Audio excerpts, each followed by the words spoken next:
For today's video, isa na namang malalamputahe ang ating gagawin mula sa mga leftover na ulam. Samahan nyo ako. Let's G! Ito yung boneless bangus na niluto ko kahapon. So this time gagawin pa natin tong mas malala. Sa pagluluto, kailangan din talaga natin maging creative. Para laging buhay na buhay ang ating hapagkainan. At para hindi rin natin kasawaan kapag paulit-ulit na natin kinakain ng ating ulam. At after ko ngang mahimay yung mga boneless bangus, ihahanda ko na rin yung mga aromatics na gagamitin ko dyan. Gagamit lang ako dito ng sibuyas na puti, ceiling green at saka ng bell pepper. At habang pine-prepare ko yung mga aromatics, shoutout muna tayo. Shoutout po kila Tesmi Harris from Cainta Rizal at Loding Beyon from Doha. Rowena Gracela from Lipa, Batangas, Edna Gupit Alcantara from Taguig City. Shoutout din kay Rafa Ignacio from Kuwait.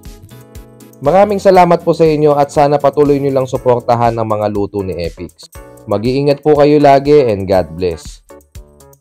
At kung meron nga kayong putahe na gusto nyong lutuin natin, huwag po kayong mahiyang i-comment ito at susubukan po natin na gawin ito. Huwag po kayong mag-alala, wala naman pong bayad ang mag-comment. May bayad lang po kapag nakikain na kayo dito sa bahay. Gamit ang atay na manok na natira sa niluto kong tinola, gigilingin ko ito at ihahalo ko ito sa dressing. Actually, liver spread talaga dapat ang gagamitin ko dyan. Kaso nakita ko yung atay sa rep, kaya yan na lang yung nilagay ko. Sa dressing na ginawa ko, gumamit lang ako dito ng dalawang maliit na sachet ng Lady's Choice Mayonnaise. Tapos lalagyan ko lang yan ng mga 3 kutsarita ng liquid seasoning.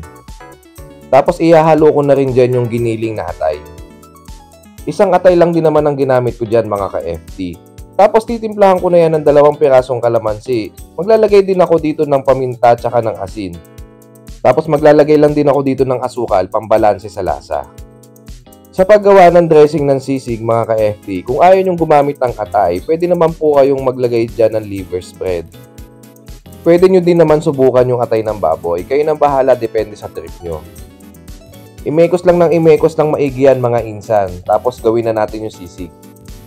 At dahil nga naubusan ako ng butter, diyan ko na lang sa kaldero niluto yung sisig. Igigisa ko lang saglit yung sibuyas, tapos isusunod ko na agad yung bell pepper tsaka yung ceiling green. Mabilisang gisa lang yan, tapos nilagay ko na agad yung mga hinimay na bangus. Mekos-mekos lang, tapos isusunod ko na rin agad dyan yung dressing. Grabe, panalong-panalo yung bangus sisig na yan mga ka-FT, kaya subukan nyo din yan. Tapos lalagyan ko pa yan ng kaunting Knorr liquid seasoning para talagang malala yung bangus sisig natin. Syempre, iba talaga yung sarap kapag Knorr liquid seasoning ang ginagamit nyo mga ka-FT. Buhay na yung lasa at talagang malinamnam pa ito. Alright, hanggang dito na lang. At kung nagustuhan nyo nga yung ganitong version ng bangus sisig, huwag niyo naman pong kalimutang i-like at i-share ito. Paki-follow na rin po ako para everybody happy.